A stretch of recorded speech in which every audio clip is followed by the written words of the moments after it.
A racist police officer gets into a confrontation with a black man outside a luxury store, leading to the officer punching the black man and arresting him. Afterwards, he realizes that he has just arrested and assaulted the mayor. Michael Trent stood under the soft glow of a street lamp, adjusting his suit jacket as he waited outside the boutique. The store had been closed for hours, its darkened windows reflecting the empty street. He glanced at his phone, growing impatient as the minutes ticked by. Joshua, his assistant, was running late again. He leaned against the window, checking the street for any sign of Joshua's car, when the heavy sound of approaching footsteps drew his attention. "Hey!" a voice barked sharply. Michael looked up, seeing a white police officer walking towards him, his hand resting firmly on his belt. The officer's gaze was sharp, filled with suspicion as he sized up Michael from head to toe. Michael recognized the posture, the look. He'd dealt with it before. "What are you doing here?" the officer demanded, his tone more accusatory than curious. Michael straightened, instinctively slipping his phone back into his pocket. "I'm just waiting for someone," he said evenly. The officer stopped a few feet away, his eyes narrowing as he scanned the empty street. "Waiting? At this time of night? Outside a closed shop?" "That's right," Michael replied calmly. "My ride is running late." The officer's gaze hardened, his hand inching closer to his flashlight. "Doesn't look right to me. You sure you're not loitering? Maybe up to something else?" Michael felt a flicker of annoyance rise in his chest, but he kept his face composed. "I'm not loitering. I'm just standing here waiting for a ride. Nothing more." The officer's lips curled into a half smile, though it carried no warmth. "Standing around in a suit, huh? What's the occasion? Trying to make yourself look important?" Michael met his gaze, irritation sparking, but he kept his voice steady. "I'm just waiting, officer. There's nothing else going on here." The officer took a step closer, his presence growing more imposing. "Doesn't seem like that to me. You don't exactly blend in around here standing by yourself this late at night. You sure you're not trying to break into something?" Michael felt his pulse quicken. He had been in situations like this before, where explanations didn't matter, and assumptions spoke louder than reason. "There's no need for accusations. I'm not breaking into anything. I told you, I'm waiting for a ride." The officer didn't move, his eyes locked on Michael, daring him to say something more. "You got any ID on you?" Michael's jaw tightened. He wasn't about to give in so easily. "I don't need to show you my ID. I'm not doing anything wrong." The officer's expression darkened, his hand hovering near his belt. "You don't get to decide that. When I ask for ID, you show it. Or is there something you're hiding?" Michael took a deep breath, the frustration now hard to keep in check. "I've told you what I'm doing, and that should be enough. There's no reason for this to go any further." The officer's stance shifted, his voice dropping lower. "I decide how far this goes, not you. And right now, you're giving me a lot of reasons to keep asking questions." Michael clenched his fists, trying to keep his cool. "There's no need for this. I'm not a threat, and I'm not breaking any laws. I'm just waiting." The officer stepped closer, his body now just inches from Michael's. "Funny how you keep saying that, but I'm not convinced. In fact, I'm starting to think you don't belong here at all." Michael's patience was wearing thin. "I have every right to be here." The officer smirked, the tension between them thick in the air. "We'll see about that. I'm not going anywhere, and neither are you, until I'm satisfied." The two men stood there, locked in a silent battle. Michael could feel the weight of the situation pressing down on him, the officer's suspicion, the unspoken threats hanging in the air. He glanced up the street again, hoping to see Joshua's car, but the road remained empty. Seconds stretched into minutes as the officer continued to hover, watching, waiting for Michael to make a move. The quiet street felt suffocating, the glow from the street lamp casting long shadows across the pavement. Michael knew this wasn't over. Not yet. The officer's hand rested firmly on his belt, his gaze never leaving Michael's face. "I'll be watching," he muttered, his tone low and threatening. Michael didn't respond, his eyes hardening as he held the officer's gaze. There was nothing more to say, not yet, and so they stood there, two men caught in an unspoken clash, neither willing to back down as the cool night stretched on. Michael stood firm, his body tense, as the officer refused to back off. The minutes stretched on, and still, no sign of Joshua. The tension between the two men was palpable, thick in the air, as if the night itself had been charged with electricity. "I've explained myself," Michael said, his voice controlled, though the frustration was creeping in. "I'm just waiting for someone. There's no reason for this." The officer took a step closer, his hand never leaving the belt where his handcuffs and flashlight rested. "I don't care what you've said," he replied, his voice cold and condescending. "Something about you just doesn't sit right with me." Michael clenched his fists, but kept them at his sides. "What doesn't sit right? The fact that I'm standing here in a suit? Or the fact that you don't think I belong here?" The officer's eyes flashed with anger. "Watch your tone. I'm the one asking questions, not you." Michael's pulse quickened, but he forced himself to stay calm. You're questioning me for no reason. You've been standing here for 10 minutes. If I were doing something wrong, you'd have figured it out by now. The officer's face twisted into a smirk. Oh, I figured plenty out. Guys like you always think you're too smart to get caught, but you're not. You think I don't see this for what it is? Loitering? Looking for a chance to break into a place like this? Michael couldn't hold back any longer. Loitering? That's what you think this is? I'm waiting for my assistant. That's it. You've been standing here, harassing me, and now you're looking for any excuse to make it worse. The officer's smirk vanished, replaced by a hardened glare. Harassing you. I'm doing my job. Keeping people like you from causing trouble in places like this. Michael stepped forward, his voice cold. People like me? What exactly do you mean by that? You know damn well what I mean, the officer snapped, his voice rising. You think you're slick, standing here all calm like you're innocent. But I've seen this before. A suit doesn't change who you are. Michael's heart pounded in his chest, his anger bubbling over. You don't know a thing about who I am. I know enough, the officer shot back. You're just another punk who thinks he can talk his way out of trouble. Michael took a deep breath, trying to keep control. I haven't done anything wrong. You're the one trying to create trouble where there isn't any. The officer's hand moved toward his cuffs, his eyes narrowing. You're real close to stepping over the line. And what line is that? Michael asked, his voice steady but sharp. The line where I stop letting you bully me for standing on a public sidewalk? The officer's grip tightened on the cuffs. You think you're smart, huh? You think you can mouth off to me? I've got the authority here, not you. Michael's blood boiled, but he held his ground. Authority doesn't give you the right to harass people for no reason. The officer stepped forward, now inches from Michael's face. I don't need a reason if I feel threatened. And right now, I don't like the way you're talking to me. Michael could feel the situation spiraling out of control, the officer's aggression escalating with each word. But he wasn't going to back down.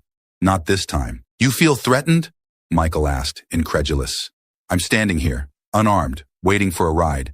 And you're the one threatening to arrest me. That's not how this works. The officer's jaw clenched, his hand hovering over the cuffs. I'll decide how this works. You're done talking. Michael squared his shoulders, meeting the officer's gaze head on. I'm not done until you stop treating me like a criminal. The officer's eyes blazed with fury, and without another word, he grabbed for the cuffs. That's it. You're under arrest. Michael's heart pounded as he watched the officer's hand move toward him, the cuffs gleaming under the street lamp. This was it. It was happening, and there was nothing he could do to stop it. Michael's heart raced as the officer grabbed for the cuffs, the cold steel glinting in the dim light. The weight of the moment hit him all at once. He couldn't let this happen. Not like this. Instinctively, he took a step back, his hands raised. You can't do this, he said, his voice sharp, the anger and fear mixing together. I haven't done anything wrong. The officer's eyes flared, his grip tightening on Michael's arm. You just crossed the line. Don't resist. Michael jerked his arm away, his pulse pounding in his ears. I'm not resisting, but you're not arresting me for no reason. The officer's face twisted with frustration, his hand shooting out again, this time with more force. He caught Michael by the wrist, pulling him forward with a rough yank. You think you're above the law? Think again. Michael tried to pull free, his movements quick but controlled. Get off me. The officer's patience snapped. You want to resist? Fine. His voice dripped with venom as he shoved Michael hard against the boutique window, the glass rattling from the impact. Michael's shoulder slammed into the cold surface, the shock of pain radiating through his body. I said, get off. He struggled to twist free, his muscles tense with the surge of adrenaline. The officer leaned in close, pressing Michael harder against the window, his breath hot on his neck. I told you to stop resisting, the officer growled. Michael's breath came in short bursts as he struggled to push the officer away. His mind raced. How had this escalated so quickly? I'm not resisting. You're the one pushing this too far. The officer's grip tightened, his fingers digging into Michael's arm. That's it. I'm done playing with you. Without warning, the officer swung his fist. The punch landed squarely on Michael's jaw, a hard, brutal impact that sent him reeling. His head snapped to the side, pain exploding across his face as he stumbled against the window. His vision blurred for a moment, the world spinning around him. Michael gasped, his hand instinctively going to his face, the sharp sting of the blow still radiating through his skull. He struggled to steady himself, his mind spinning from the shock. You just had to push it, the officer muttered, his voice cold and unforgiving. He grabbed Michael again, this time slamming him face first into the glass with more force. Now you're gonna learn your lesson. Michael groaned as his chest pressed hard against the window, the rough texture of the officer's hand squeezing his arms behind him. You can't do this, he panted, struggling to find his voice through the haze of pain. "Watch me!" the officer snarled, as he wrenched Michael's arms behind his back. The cuffs clicked shut around his wrists, the metal biting into his skin. Michael's body slumped slightly, his cheek pressed against the cold glass, his mind swimming between pain and disbelief. He tried to turn his head, but the officer's weight kept him pinned, his breath shallow and labored. "On the ground," the officer ordered, pulling him back from the window and shoving him toward the pavement. Michael stumbled, barely managing to catch himself before his knees hit the ground. He was panting now, his face throbbing where the officer's fist had struck him. His thoughts spun wildly, the adrenaline still coursing through his veins. How had it come to this? He'd done nothing wrong, and now he was cuffed on the ground, assaulted by the very people meant to protect him. The officer stood over him, his chest rising and falling with his own pent-up rage. "Maybe next time you'll think twice about resisting arrest." Michael looked up at him, his vision still swimming, but his voice came out firm, though laced with pain. "You're going to regret this." The officer sneered, towering over him with the cuffs now secured. "Not as much as you will." As the night air pressed down on them, Michael knew this was far from over. This was just the beginning. Michael felt the tight grip of the handcuffs bite into his wrists as the officer roughly pushed him toward the patrol car. His jaw still throbbed from the punch, his body tense from the confrontation. But beneath the pain and tension, a calmness began to settle over him. He knew something the officer didn't, and that knowledge gave him the upper hand. The officer, still brimming with self-satisfaction, moved toward the car, opening the back door with a sharp tug. "Get in," he ordered, his voice cold and full of authority. "I warned you not to resist." Michael didn't move. Instead, he straightened himself, took a deep breath, and with a quiet, almost smug smile said, "Before you throw me in that car, why don't you check my ID?" The officer froze, his hand still on the door, his brow furrowing in confusion. "What are you talking about?" Michael's smile grew ever so slightly. "You heard me. Check my ID. It's in my wallet." The officer hesitated, narrowing his eyes as if trying to decide whether this was some sort of trick. "You've had plenty of time to give me your ID. Now, you want to cooperate?" Michael met his gaze, his voice calm and laced with quiet confidence. "Check it. You're going to want to know who you've just cuffed before this gets worse for you." The officer's confidence faltered, but he still wasn't fully buying it. "Fine. Let's see what you've got," he muttered, reaching into Michael's pocket and pulling out his wallet. With a flick of his wrist, the officer opened it and pulled out the ID card. For a moment, he squinted at it, his expression unreadable. But as he processed the information, the color drained from his face. The name, the title, everything clicked into place. His eyes darted from the ID back to Michael, disbelief and panic flashing across his features. That's right," Michael said, his voice smooth and unhurried.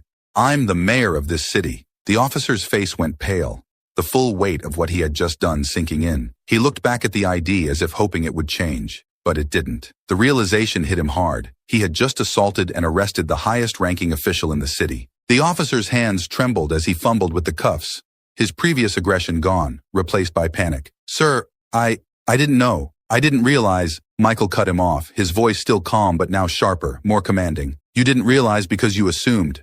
You let your prejudice blind you, and now you're in a situation you can't talk your way out of." The officer's face flushed with embarrassment and fear as he hurriedly unlocked the cuffs, freeing Michael's wrists.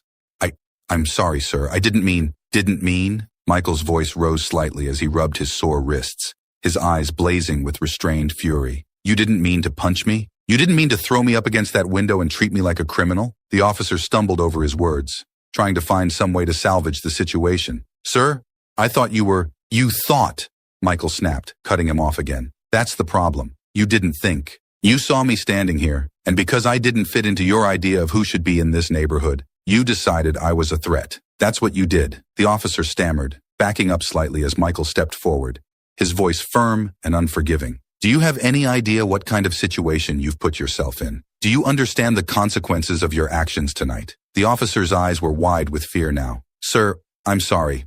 I didn't mean for it to go this far." You didn't mean for it to go this far?" Michael's voice was cold, his words slicing through the officer's weak defense. "This is exactly what happens when you let your bias dictate your actions.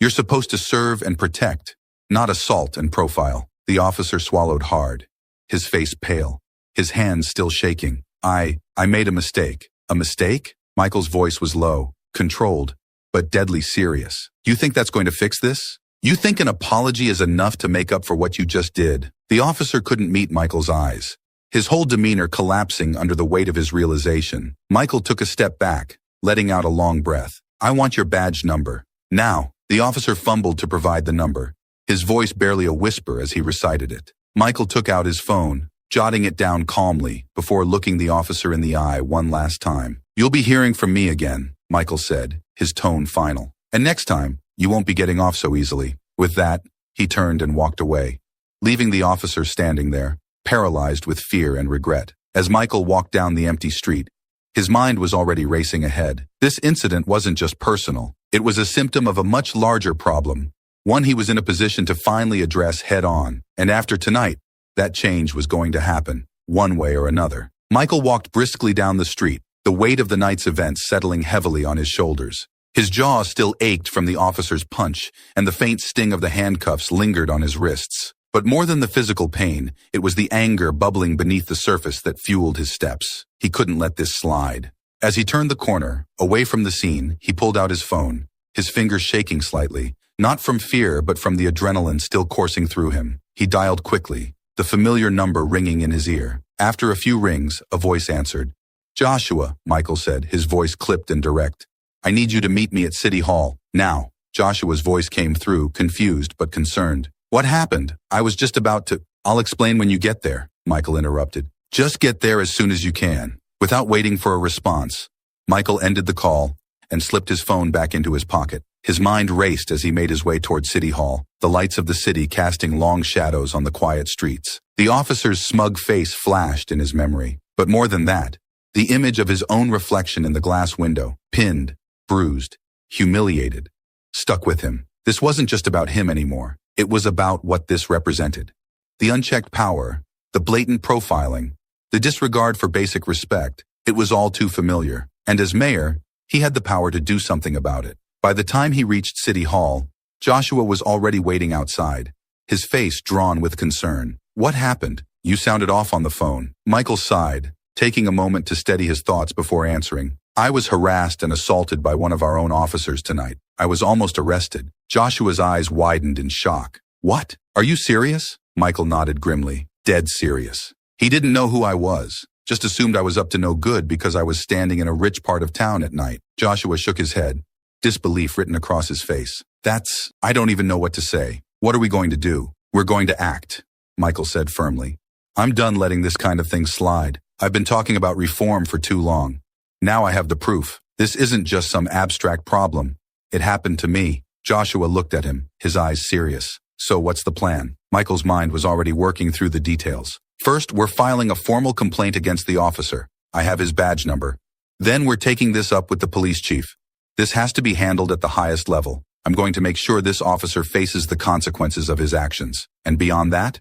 Joshua asked. "What about the broader issue?" Michael's jaw tightened as he remembered the officer's sneering face, the casual violence with which he had treated him. "This is going to be the catalyst. I've been pushing for reform in the department for months, but now I have the leverage I need. We're going to take this public if we have to. The community needs to know that this kind of behavior won't be tolerated anymore." Joshua nodded, his expression serious. "I'm with you, whatever you need." "Good," Michael said, "because this isn't going to be easy. The department will push back, and the officer will try to spin this any way he can, but we're not backing down." Joshua looked at him for a moment, then asked quietly, "Are you okay though? I mean, physically?" Michael touched his jaw, wincing slightly at the lingering pain. "I'll be fine. It's not the first time I've taken a hit, but it's bigger than that. We have to make sure this never happens again, to anyone." Joshua nodded, his face grim. "All right, let's get to work." As they entered City Hall, Michael felt the weight of the night's events settle into purpose. This was his moment to act, to turn the injustice he'd faced into the fuel for the change the city desperately needed. The officer's smug face and careless actions were a reminder of the systemic problems he'd been trying to fight for years. But now, it was personal, and he wasn't going to let it go. This time, things were going to change. The next day, Michael walked into the police precinct, his jaw still sore from the previous night's assault. The morning light streamed through the windows, casting long shadows across the tile floor. Joshua followed close behind, his face set with a determined expression. They moved with purpose toward the front desk, where an officer glanced up from his paperwork, immediately recognizing Michael. "I'm here to see Chief Harlan," Michael said firmly, his voice controlled but calm. The officer hesitated, casting a nervous glance toward Michael's bruised face. Yes, sir. I'll let him know you're here." He quickly picked up the phone, relaying the message. Within minutes, Police Chief Harlan appeared from his office at the back of the station. He was a tall, broad-shouldered man in his early 50s, with graying hair and a no-nonsense demeanor. His eyes quickly flicked to Michael's bruised jaw, and his expression became more serious. "Mr. Trent," Harlan said, extending a hand, which Michael ignored, "come to my office. We need to discuss what happened." Without waiting for a response, Harlan turned and led them down a long hallway, his steps heavy with authority. They reached his office, and as the door closed behind them, the room grew tense. Harlan gestured toward the chairs in front of his desk, but Michael remained standing. "I understand there was an incident last night," Chief Harlan said, his voice neutral, though there was a hint of defensiveness. "Incident?" Michael repeated, his voice sharp. "I was harassed and assaulted by one of your officers. I was nearly arrested for standing on a sidewalk, and you're calling it an incident?" Before Harlan could respond, the door opened, and Officer Greg Mason walked in, his face pale and tight. He glanced nervously at Michael but quickly looked away. "Officer Mason," Harlan said, motioning to a chair. "We need to clear this up." Mason sat down, his body stiff. His bravado from the previous night was gone, replaced by nervousness as the weight of his actions began to sink in. He glanced at Harlan, then back at Michael, unable to maintain eye contact. Michael took a step forward, his eyes locked on Mason. "Tell me, Officer Mason, what exactly were you thinking last night when you decided to ignore everything I said and escalated a situation that didn't need to be anything more than a conversation?" Mason shifted uncomfortably in his chair. I didn't know who you were. You thought, Michael interrupted, his voice icy. "You thought you had the right to treat me like a criminal because I didn't fit your idea of who should be standing in that neighborhood at night. You didn't care about the truth." Chief Harlan's expression hardened as he turned to Mason. "Officer Mason, you're aware that this behavior is unacceptable. Why didn't you de-escalate the situation?" Mason's eyes flicked between Harlan and Michael. "I made a mistake," he muttered, his voice barely above a whisper. I didn't know." "You didn't know?" Michael's voice rose. "You didn't know because you didn't care to find out.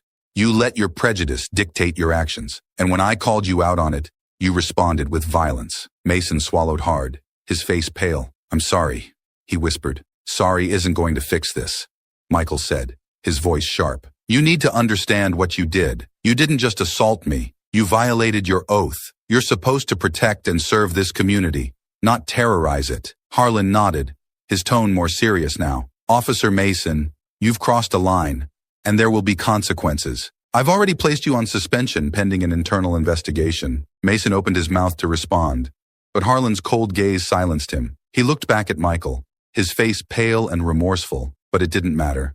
The damage had already been done. Michael turned to Harlan, his voice calm but firm. "This isn't just about one officer's behavior. This is about a culture in your department that allows officers like Mason to think they can get away with this. He didn't see me as a person. He saw me as a threat.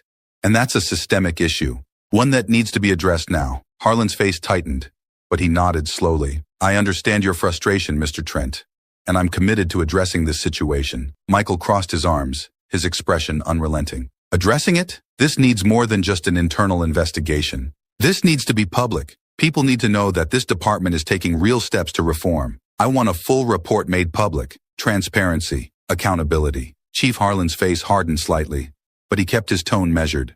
"We'll make sure the investigation is thorough, and appropriate action will be taken." Michael took a step closer to Harlan's desk, his voice lowering but filled with purpose. "This is bigger than one incident, Chief. This is about the future of this department. If real reforms don't happen, I'll make sure the public knows what's going on. This city deserves better." Harlan held Michael's gaze for a long moment before finally nodding. "Understood." Michael turned to Mason one last time, his voice quieter but no less forceful. "You thought you could get away with this because you assumed you had all the power. But now, you know you don't. And there will be consequences for your actions." Mason didn't respond. He couldn't even meet Michael's gaze. Without another word, Michael turned and left the office, Joshua following closely behind. The air outside felt lighter, but Michael knew this wasn't over. The fight for justice and reform had just begun, and this time, he wouldn't stop until the changes were made. As they exited the precinct, Michael knew that the momentum was finally on his side. Now it was time to make sure the system changed, for good. Michael left the precinct with a clear mind, his steps steady as he and Joshua made their way to the car. The cold morning air filled his lungs as he breathed in deeply, processing the enormity of what had just transpired. He had put the wheels of accountability in motion, but this was only the beginning. Reform, real change, was going to take more than one meeting with the police chief.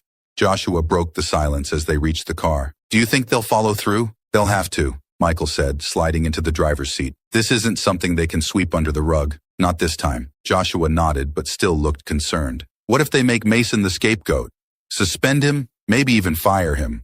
But nothing else changes." Michael tightened his grip on the steering wheel. "That's not going to happen. We're not giving them that option." As they drove through the city, Michael's thoughts raced. The weight of his responsibilities pressed down on him, but it also fueled him. This wasn't just about last night. It was about the broken system that had put him in that situation. His reform agenda couldn't wait any longer. Joshua glanced at him, worry still creasing his brow. "We need to get ahead of this. Once people hear what happened, the story's going to explode. We need to be in control of the narrative." Michael nodded. "We'll go public, but on our terms. The people need to hear the truth, and I'll make sure they get it directly from me." By the time they reached City Hall, Michael had already formulated a plan. He moved quickly to his office, his mind locked on what needed to happen next. "Get the press ready," Michael said as he sat at his desk, glancing at the clock. "I want to hold a press conference this afternoon. No delays. We'll outline what happened, the steps we're taking, and make it clear that there will be transparency in this investigation." Joshua nodded, already dialing his phone. "Are you going to tell them everything?" Michael hesitated, thinking through the details. "Yes, they need to know the full truth. We can't gloss over this." Joshua paused, his phone in hand. "You're going to name the officer?" "Not yet," Michael said. "The investigation still needs to happen, but I'll make it clear what he did and how wrong it was." Within hours, the media gathered outside City Hall. Reporters, news cameras, and members of the public filled the space in front of the building, all waiting for Michael to speak. He could feel the tension building, the city already buzzing with speculation. Joshua walked into his office, phone in hand. "We're all set. The press is waiting. Are you sure you want to lay everything out?" Michael adjusted his tie in the mirror, his jaw still bruised. "It's the only way to make sure they understand how serious this is." Joshua nodded. "Let's do this." As Michael stepped out of City Hall and approached the podium, the crowd quieted. Cameras flashed, microphones were held high, and all eyes were on him. He took a deep breath, feeling the weight of the moment. "Good afternoon," Michael began, his voice calm but resolute. "I've called this press conference today to address an incident that occurred last night involving one of our city's police officers and myself." The crowd stirred, the tension rising as people leaned in to hear more. "Last night I was standing outside a store waiting for a ride when I was approached by an officer on patrol. Despite my calm explanation of why I was there, the officer became increasingly aggressive. He made assumptions about who I was and why I was there." Michael paused, letting the weight of his words sink in before continuing. "He accused me of loitering, of being up to no good, simply because I didn't fit his idea of who should be in that neighborhood. When I calmly tried to explain myself, the situation escalated. He punched me, handcuffed me, and was about to throw me in the back of his patrol car." A murmur rippled through the crowd, the shock of his words sinking in. "At no point did I resist," Michael continued, his voice rising with conviction. "I was calm, clear, and respectful. But that didn't matter. What mattered to him was what he saw when he looked at me. Not the words coming out of my mouth, not my explanations. He saw a threat, and he acted on that assumption." Michael glanced at Joshua, who gave him a nod of encouragement. He turned back to the crowd, his voice steady but impassioned. "It wasn't until I told him to check my ID that he realized who I was. At that moment, everything changed. The panic set in. He uncuffed me, stammering apologies, realizing the mistake he had made. But the mistake wasn't just about me. This is about the systemic issues in our police department." He leaned forward slightly, gripping the sides of the podium. "This isn't just about one officer. It's about a culture that allows these assumptions to be made. It's about a system that allows people to be treated as suspects, based on their appearance, rather than their actions. This is what we've been fighting to change." The crowd was silent, hanging on his every word. "There will be a full investigation into the actions of this officer," Michael continued, "and I will personally ensure that the investigation is transparent. The people of this city deserve to know what happens in their police department, and I won't let this be another story that fades into the background." Michael paused again, locking eyes with the cameras. "But this is bigger than one incident. This is about making real lasting changes in our police department. I've been fighting for police reform for years, and last night I experienced firsthand why that fight is necessary. No one should be treated the way I was treated last night." Reporters began shouting questions, their voices rising in the crowd. Michael held up his hand, silencing them. There will be more to say as the investigation moves forward, but let me make one thing clear. This is not the end. This is the beginning of real change. I will not stop until every person in this city, no matter who they are, no matter where they're from, can trust that they will be treated fairly and with respect by the very people sworn to protect them. With that, Michael stepped away from the podium. Joshua met him at the bottom of the steps, his expression serious. That was intense, Joshua said quietly. But you did what needed to be done. Michael nodded. It's time for this city to wake up. We've talked about reform long enough. Now, it's time to make it happen. As they walked back into City Hall, Michael felt the burden of leadership more acutely than ever, but he also felt something else, a renewed sense of purpose. This was the moment he had been waiting for. Now, it was up to him to push for the reforms the city desperately needed. This time, he wouldn't stop until the system changed for good. Michael sat in his office at City Hall, staring out of the large windows overlooking the city. The press conference had shaken the city's leadership, and the phone had been ringing nonstop since he stepped off that podium. Calls from council members, local organizations, and even from his constituents flooded in, everyone wanting to know more, to express their outrage or support, or to demand faster action. The city was waking up, but the challenge ahead was daunting. Joshua entered the office, his phone in hand. You've been getting a lot of attention. Social media's buzzing, and the press is covering the story nonstop. Michael sighed and rubbed his temples. Good. We need to keep the pressure on. I want people to understand how serious this is. Joshua nodded, stepping closer to the desk. I've spoken to some community leaders, and they're ready to support you, but they're also expecting something concrete. They want to know what reforms you'll be pushing for. Michael nodded slowly, his mind already racing. We need to start with the investigation into Officer Mason, but that's just the first step. We need real systemic changes, more oversight, better training, and stricter accountability measures. Joshua's expression was serious. I agree, but you know the police union will fight this tooth and nail. They're already pushing back against your public statements, saying you're jumping the gun. I don't care what the union says, Michael replied, his voice firm. If they're not willing to reform from within, then we'll push from the outside. This isn't going away. Before Joshua could respond, there was a knock on the door, and Michael's assistant stepped in. Mr. Trent, the police chief is here to see you. Michael exchanged a quick glance with Joshua before nodding.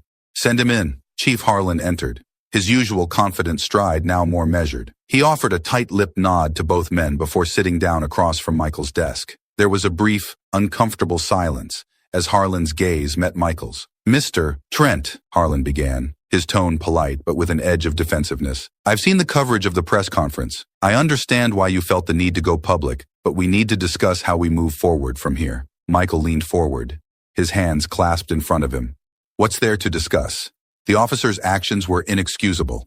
The investigation needs to move quickly, and there must be consequences. Harlan shifted in his seat. I agree that Officer Mason's actions warrant a thorough investigation, and we've already suspended him pending the outcome. But you understand that these things take time. We can't rush to judgment. Michael's expression hardened. I'm not asking for a rushed judgment, Chief. I'm asking for accountability. The public needs to know that this is being handled transparently, and that means no delays, no excuses. Harlan frowned slightly. I've served this department for over 30 years. I know the community's trust is fragile right now, but we also have to ensure we follow the proper procedures. Michael took a deep breath, his voice calm but insistent. Chief, this isn't just about procedures. This is about rebuilding trust that's already been broken. Officer Mason's actions are part of a larger problem, and you know it. I've had complaints come across my desk for years, claims of racial profiling, unnecessary force, and most of them go unaddressed. Harlan's jaw clenched. I'm aware of the issues, but sweeping changes can't happen overnight. I'm not asking for overnight changes, Michael said, his voice rising slightly. But we can't sit on our hands while this department loses the faith of the very people it's supposed to protect. The time for small incremental fixes is over. We need comprehensive reform, and we need it now. Harlan met Michael's gaze, his expression unreadable. After a long moment, he nodded slowly. What exactly are you proposing? Michael sat back, his mind quickly organizing his thoughts. First, we need to establish an independent oversight committee, something outside the department to review complaints of misconduct and make recommendations for discipline. Second, I want mandatory de-escalation training for every officer in the force, with specific training on racial bias. And third, there must be a public reporting system where residents can see the progress of complaints and investigations. Harlan raised an eyebrow. An independent oversight committee? You know the union will push back hard on that. Michael nodded. Let them push, but this is non-negotiable.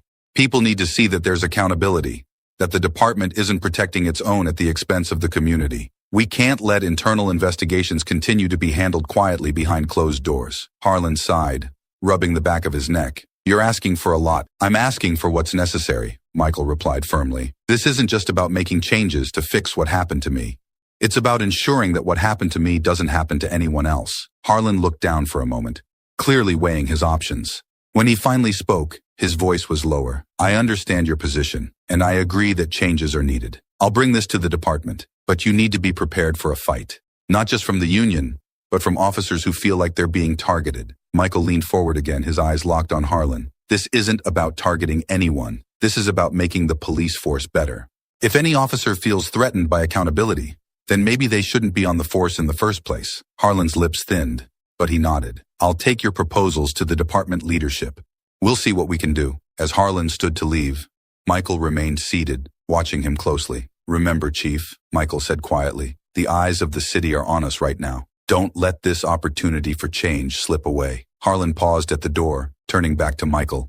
I won't, he said, his tone more sincere than before. We're all in this together, whether we like it or not. When Harlan left, the room fell quiet, and Joshua exhaled sharply. You think he'll actually go through with it? Michael rubbed his jaw, still tender from the night before. He'll have to.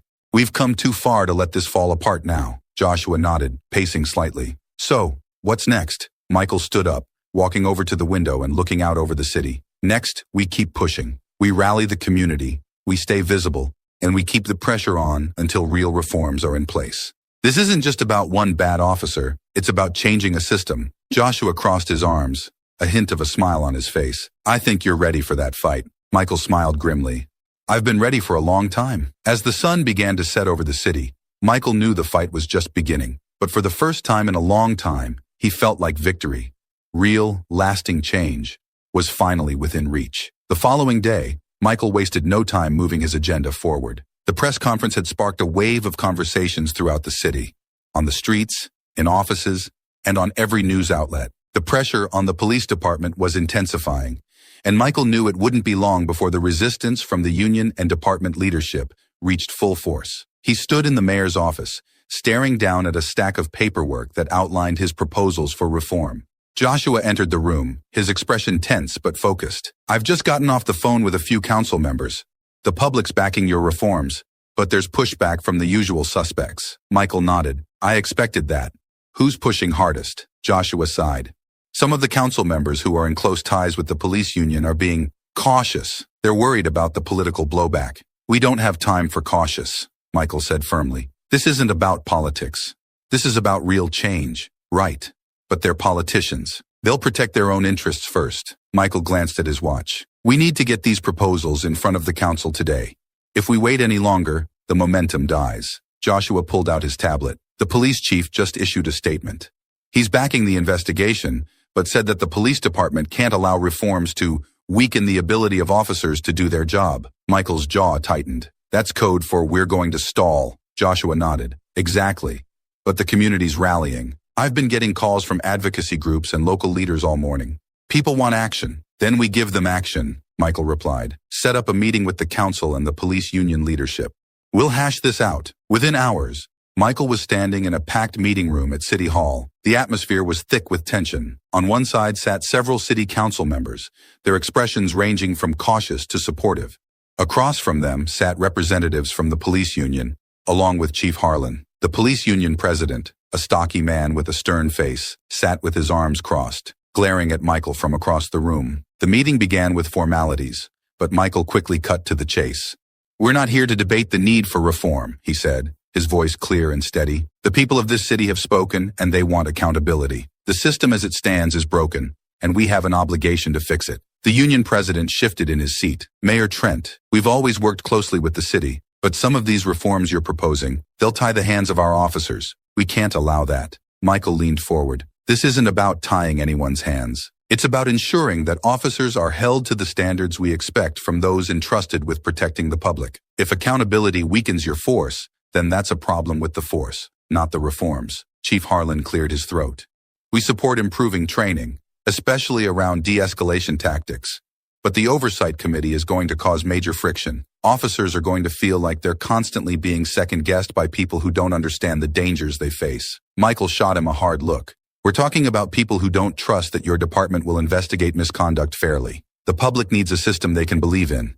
And right now, they don't. The council members shifted uncomfortably in their seats. One of them, Councilwoman Green, leaned forward. I agree with the mayor. If the public can't trust the police to hold their own accountable, we'll never restore confidence in law enforcement. The union president's face reddened. You're not out there on the streets. Our officers are risking their lives every day. You sit behind desks and think you know what it's like. Michael's voice was cool. What I know is that this city can't afford another incident like the one that happened to me, or worse. Every day we delay these reforms. We're putting lives at risk. The room went silent for a moment. Chief Harlan finally spoke again, more measured this time. What exactly are you proposing? Michael listed the reforms swiftly, not wanting to leave any room for delay. The Independent Oversight Committee, mandatory racial bias and de-escalation training, public reporting of complaints, and increased accountability for officers who engage in racial profiling or unnecessary force. This isn't just about making the department look better, Michael said. This is about making it better. The union president stood up, clearly furious. You're going to destroy morale. Our officers already feel like they're under siege. Michael didn't flinch. Morale isn't the issue when people are being unjustly harassed, profiled, or worse. The system will improve when the officers who truly want to serve and protect are able to do so in a department that holds everyone accountable. The tension in the room thickened as the union representatives whispered among themselves. After a long pause, one of the council members spoke up. We should take this to a vote. We've heard enough. An hour later, the council had agreed to move forward with Michael's reform package. It was a victory, but Michael knew it was only the beginning. As he left the meeting room, Joshua caught up with him. Well, that wasn't easy, but we got what we needed. For now, Michael said. But the union's not going to take this lying down. We need to prepare for their next move. Joshua nodded. What's next? Michael glanced at his phone, already thinking ahead. Next, we focus on the investigation, and we keep pushing, harder than ever. The wheels of reform were in motion, but Michael knew the real fight was just beginning. Days had passed since the city council agreed to move forward with Michael's reform package, but the process was slow, too slow. The police union was doing everything it could to stall the investigation into Officer Mason, and Chief Harlan had become increasingly unresponsive. Every step forward seemed to be met with new delays, and Michael could feel the pressure building from the community. He knew the public wouldn't wait forever, and neither would he. Sitting in his office, Michael reviewed the latest updates on the investigation, or rather, the lack of updates. Nothing was moving. The department's internal review had stalled under bureaucratic excuses, and Mason's name still hadn't been made public. Joshua entered the room, looking frustrated. They're dragging their feet, Mike. The investigation should have been moving by now, but Harlan's people are tying it up in red tape. They're trying to run out the clock. Michael clenched his jaw, his fingers tapping the desk. I knew they'd stall, but this is worse than I expected. The community's getting restless. Joshua nodded. You're right. I've had calls from reporters and local leaders all day asking for updates. People are asking why the officer's name hasn't been released. Michael leaned back in his chair, weighing the options. He had wanted to let the official investigation take its course, but it was clear now that the department was doing everything it could to slow things down. If he waited any longer, the public's trust, already fragile, would evaporate entirely. I'm not waiting anymore, Michael said, his voice firm. If they won't move, we will. It's time to release the officer's name. Joshua's eyes widened slightly. You're sure about that? You know what kind of blowback you'll get. Michael stood up, pacing the room. The people deserve to know who was responsible for what happened to me. The department's trying to protect him, and that's exactly why we're stuck in this mess. They think they can hide behind procedure, but not anymore. Joshua nodded, already pulling out his phone. I'll set up a press release. The media will be all over this. Good, Michael said. Let them be. I'm not going to let Harlan or the union keep stalling while this city waits for justice. Within an hour, Michael was standing at a podium outside City Hall. The press gathered once again. Reporters crowded in close, microphones thrust toward him. The air buzzing with anticipation. Michael looked out at the crowd, his face set with determination. Good afternoon. As many of you know, we have been working on reforms to address the issues within our police department. But despite the commitments made by the department and the city council, the investigation into the actions of Officer Greg Mason has been repeatedly stalled. Enough is enough. The crowd quieted, the tension palpable. I've waited patiently for the police department to move forward with this investigation, Michael continued. But the delays have gone on long enough. Today, I'm releasing the name of the officer involved in the incident that occurred last week. His name is Greg Mason, and he is the officer who wrongfully detained and assaulted me. A murmur rippled through the crowd as reporters began scribbling notes and snapping photos. This isn't just about me, Michael said, his voice rising with conviction. This is about accountability. The people of this city deserve transparency, and they deserve to know who is responsible when misconduct occurs. Officer Mason's actions were unacceptable, and the public has a right to know his name. We will not allow the department to shield him or delay justice. The questions from the reporters came fast and furious, but Michael wasn't done yet. I want to make something else clear, he said, his eyes locked on the cameras. This is not just about one officer. This is about a system that has allowed officers like Mason to act without consequences for far too long. We are pushing for real reform, and I will not stop until this city sees the changes it deserves. As Michael stepped away from the podium, the buzz from the press intensified. Joshua caught up with him as they walked back into City Hall. That was bold, Joshua said, but necessary. Michael nodded, his mind already racing ahead. It was the only move we had left. Harlan and the union won't be able to hide behind the investigation anymore. They'll have to answer for this. Within hours of the press conference, the media was flooded with stories about Officer Mason. His name splashed across every major outlet. The community response was immediate. Protests began forming outside the police station, and calls for action grew louder. But the biggest shock came later that afternoon. Joshua burst into Michael's office, breathless. Harlan just stepped down. Michael looked up, surprised. What? Chief Harlan resigned, Joshua repeated. The pressure must have been too much. He just made a statement saying he's stepping down effective immediately. He didn't want to be at the center of this anymore. Michael leaned back in his chair, processing the news. He had expected resistance, not retreat. But this was a victory, even if it came sooner than anticipated. The department's in chaos right now, Joshua continued. The union's scrambling and the community's demanding answers. Michael nodded slowly. Good. Now we move forward even faster. No more stalling. The resignation of the police chief was a turning point, and Michael knew it. With Harlan gone, the department was vulnerable, and the momentum for reform was finally in his favor. The road ahead was still long, but for the first time, it felt like real change was within reach. With Chief Harlan's resignation still rippling through the city, Michael wasted no time pushing forward. The police department was under scrutiny, like never before, and now, more than ever, the city needed decisive action.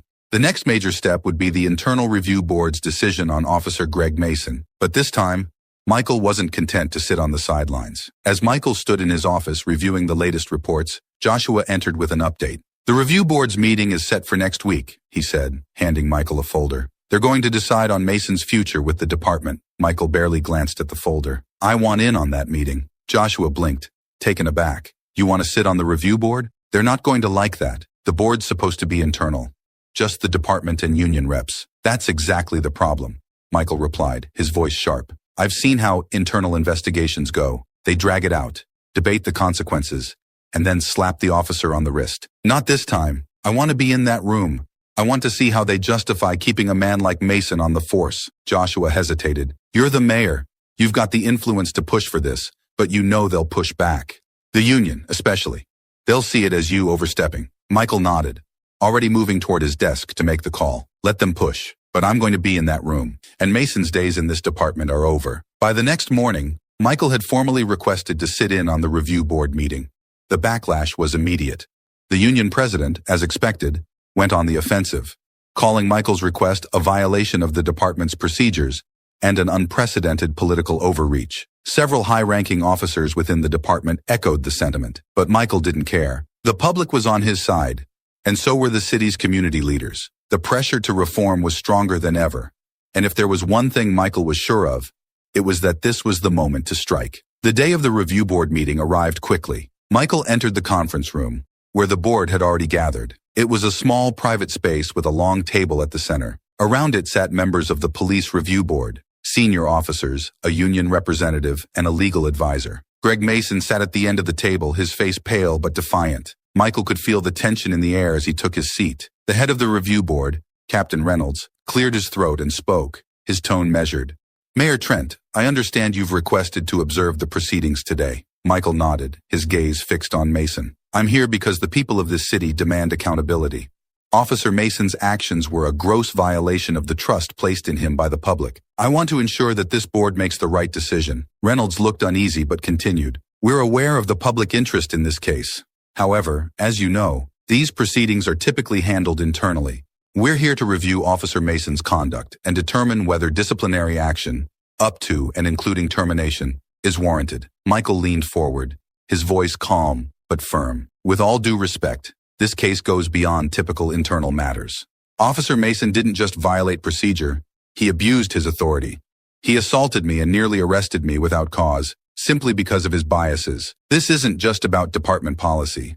It's about the integrity of the entire force. Mason, who had remained silent until now, finally spoke, his voice defensive. I did what I had to do. You were standing out there late at night not answering my questions. I was following my training. Michael turned his gaze toward Mason, his expression hard. Your training didn't tell you to ignore what I was saying. Your training didn't tell you to escalate the situation without reason. This isn't about procedure. It's about your assumptions. Mason shifted uncomfortably, his voice tight. I've dealt with plenty of situations where someone says they're just waiting for a ride and ends up being a criminal. I made a call, and you made the wrong call. Michael shot back. You made a call based on who I am, not what I was doing. That's the difference. The room fell silent for a moment as Captain Reynolds looked between Michael and Mason, then addressed the room. We'll now hear statements from Officer Mason and review the findings of the internal investigation. As the meeting continued, the board reviewed the evidence against Mason, his actions that night, the body camera footage, and witness testimony. The case against him was overwhelming. Michael remained silent for most of the proceedings, but every time Mason tried to justify his actions, Michael felt his anger rise. Finally, after hours of discussion, Captain Reynolds turned to Michael. Mayor Trent, before we conclude, is there anything else you'd like to say? Michael stood, his eyes locking on Mason. I've heard enough excuses from Officer Mason today. He's refused to take accountability for his actions, and that tells me everything I need to know. The people of this city deserve better. They deserve a police force they can trust, one that serves and protects everyone, without prejudice. Keeping Officer Mason on this force would be a stain on this department's reputation.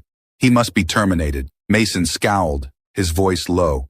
You're making me out to be a monster. I didn't wake up that day planning to arrest anyone. I was doing my job. If that's what you think your job is, then you should never have worn that badge in the first place, Michael replied coldly. Captain Reynolds nodded, looking around the room. The board will now deliberate. An hour later, the board returned with their decision. Captain Reynolds spoke clearly, his voice steady. After reviewing the evidence and hearing all statements, the board has decided that Officer Greg Mason's actions were in violation of department policy. His conduct was unprofessional and unacceptable. Officer Mason is hereby terminated from the police department, effective immediately. Michael felt a wave of relief wash over him, but he kept his expression neutral as Mason stood, visibly shaken. The former officer didn't make eye contact with anyone as he left the room. Captain Reynolds turned to Michael. Thank you for being here, Mayor Trent. We understand this was an important decision for the city. Michael nodded, his voice calm but resolute. This was the right decision.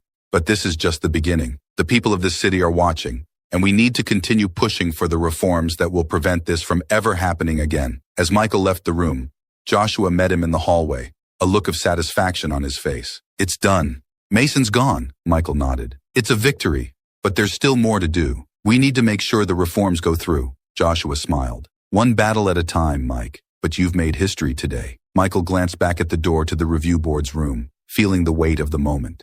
Maybe, but we've got a lot more battles ahead of us. As they walked out of City Hall, Michael knew that while Mason was gone, the fight for real change had only just begun. This victory was significant, but there were still deep-rooted issues within the department that needed to be addressed. The road to reform was long, but Michael was ready to lead the way.